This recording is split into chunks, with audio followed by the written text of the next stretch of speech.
ओम श्री गणेशाय नमः। ओम नमो भगवते वासुदेवाय। हरे कृष्णा कृष्ण कृष्णा हरे हरे, हरे राम राम राम हरे हरे। तव्हां सभिनी हरि भक्तन के नमस्ते। प्यारा भक्तों, ही कथा पाण गुरु कृपा से हासिल करे रहा आयूं। श्री गणपति सरस्वती जो दरे ध्यान करिया थो मां भागवत महापुराण जो बयान, जंहिंमें व्यासदेव ऐं श्री सुखदेव जी कयो आहे श्री कृष्ण लीला जो गुणगान। सभई चओ जय भागवतम महापुराण। प्यारा भक्तों, कल कथा में पाण श्रीमद भागवत महापुराण साहिब जे 10 स्कंद जे 39 अध्याय जे बे भाग में ॾिठो त जॾहिं सभई ब्रिजवासी श्री कृष्ण भगवान जे मथुरा वञण जो हाल ॿुधनि था तॾहिं ॾाढा दुखी थियनि था ऐं गोपियूं पाण में वेही हिक ॿिए सां गॾिजी विलाप करण लॻियूं।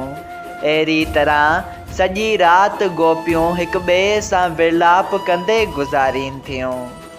ॿिए ॾींहुं जॾहिं अक्रूर जी श्री श्याम सुंदर ऐं बलराम सां गॾु वञण जी तयारी करे रहिया हुआ, तॾहिं सभई गोपियूं अची मिली करे वारे वारे सां श्री श्याम सुंदर खे माणापा ॾियण लॻियूं। सभई चओ जय श्री हरि। प्यारा भक्तों, अॼु पाण उन ही कथा खे वधीक अॻिते वधाईंदे श्रीमद भागवत महापुराण साहिब जे 10 स्कंद जे 39 अध्याय जो 3 भाग शुरू करे रहिया आहियूं। श्री सुखदेव जी महाराज चवनि था, गोपियन अहिड़ी तरह श्री कृष्ण खे माणापा ॾेई वरी अक्रूर खे चवण लॻियूं, हे अक्रूर, तूं असांजो दुख नथो ॼाणी। जंहिंजे वस असांजो प्राण आहे तंहिंखे पाण सां वठी थो वञी। हाणे असांजो जीअण कीअं थींदो? छो ईअं करीं थो? हिन जीअण खां तूं असांखे मारे वञी हा त चङो हो। अक्रूर त दयावान खे चवंदा आहिनि, लेकिन तूं त पंहिंजे नाले जे बरख़िलाफ़ बेरहमी करीं थो। जहिड़ो दुख असांखे राजा कंस थो ॾिए, तहिड़ी सेकत मोहन प्यारे खां ज़रूरु पाईंदो। ॿी सखी चयो, ॾिसो, ब्रह्मा असांखे स्त्रीअ जी काया ॾेई असां ते दया न कई। असां जूं भंवर रूपी अखियूं मोहन प्यारे जे कमल रूपी मुखारविंद ॾिसण लाइ राति ॾींहुं ख़्वाहिश रखनि थियूं। चओ, हाणे कीअं उन्हनि अखियुनि खे बिना ॾिसण सांवरी सूरत मोहिनी मूरत जे आराम ईंदो। दोहा, माखन प्रभ रूप रस पीतो थे जिन नित, से कीअं खारो जल चाहींदियूं कंहिं चित। प्यारा भक्तों, ॿी सखी चयो, सच पुछो त ब्रह्मा ऐं अक्रूर जो कहिड़ो ॾोह आहे? इहा सभु खोटाई मोहन प्यारे जी सम्झणु घुरिजे, जो संदसि चित बि बदन जहिड़ो कारो आहे। असां पंहिंजे सारे कुटुंब जी प्रीत छॾे पंहिंजो प्रेम सांस लॻायो हो। हाणे असांखे हिन दुख जे समंदर में छॾे थो वञे। मथुरापुरीअ जूं स्त्रियूं राति ॾींहुं मोहन प्यारे जी मुलाक़ात जी ख़्वाहिश मन में रखी परमेश्वर खां पहिरियों वरदान घुरंदियूं हुयूं। सो हींअर परमेश्वर उन्हनि जी वेनती ॿुधी छॾी। सभई चओ जय श्री हरि। कंहिं सखी चयो त मथुरा जूं स्त्रियूं रूप ऐं गुणनि करे सुंदर आहिनि। श्याम सुंदर उन्हनि जी प्रीत में फासी उते ई रहिजी पवंदो ऐं असां सभिनी खे विसारे छॾींदो। सो वरी हिते कॾहिं बि मोटी न ईंदो। उन्हनि स्त्रियुनि जो वॾो बाग़ आहे जे मन हरण प्यारे जा चरित्र ॾिसी सुख पाईंदियूं। ख़बर न आहे असांजी कहिड़ी भुल थी जो असां खां असांजो प्यारो विछड़े थो। ॿी गोपी चयो त अॼु मथुरा जी स्त्रियुनि खे चङा चङा सुगण नज़र ईंदा हूंदा जो हू श्याम सुंदर जो दर्शन पाए पंहिंजी अखियुनि जो फल पाईंदियूं।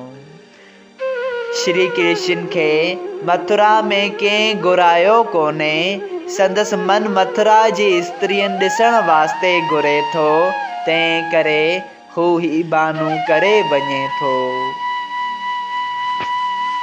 हिकु सखी चयो, हिन चित चोर असां सां कहिड़ी भलाई कई आहे जा उते जी स्त्रियुनि सां कंदो।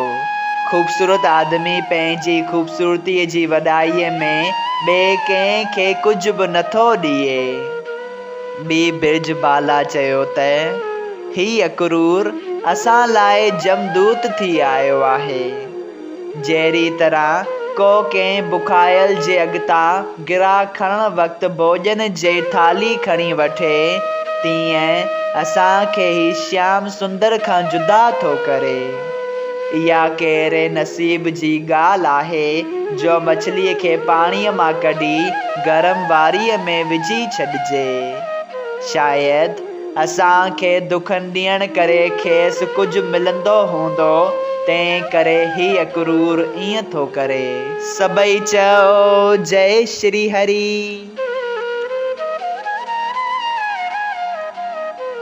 दुख ॾिए जो ॿियनि खे महाकष्ट सो पाहे, पोखे ॿिज ॿबर जो अंब किथां सो पाए। सभई चओ जय श्री हरि। प्यारा भक्तऊं, जेको ॿियनि खे दुख ॾिए थो सो अवसि पाण बि दुख पाए थो। जीअं ॿबर जो ॿिज विझण सां अंब किथां बि न पोखजंदो आहे। सभई चओ जय श्री हरि। श्री सुखदेव जी स्वामी चवनि था, ॿी सखी चयो त हे प्राण प्यारी, उन में कंहिंखे ॾोह न ॾियणु घुरिजे। असांजे खोटनि ॾींहं अचण करे प्राण प्यारो वञे थो। जे असांजो बाग़ चङो हुजे हा त अक्रूर छो अचे हा। प्यारा भक्तऊं, जंहिं वक़्तु गोपियूं पंहिंजे पंहिंजे विछोरे जो दुख हिक ॿिए खे चई रहियूं हुयूं, उन वक़्तु श्याम ऐं बलराम हलण वास्ते रथ ते चढ़िया। तॾहिं गोपियुनि चयो त ॾिसो थियूं, श्री कृष्ण असांजे रोअण ऐं विलापन करण ते बि कुझु ध्यानु न करे मथुरा वञण लाइ तयारु थियो आहे। सभई चओ जय श्री हरि। श्रीमद् भागवत महापुराण साहिब जे 10 स्कंद जे 39 अध्याय जो 3 भाग संपूर्ण थियो। अगरि तव्हां सभिनी हरि भक्तनि खे हिन कथा मां लाभ हासिल थियो हुजे त कृपया हिन कथा खे ॿियनि हरि भक्तनि सां शेयर कजो त उन्हनि जो बि भलो थिए ऐं तव्हांजो बि भलो थिए। सभई चओ जय सिया राम। राधे राधे।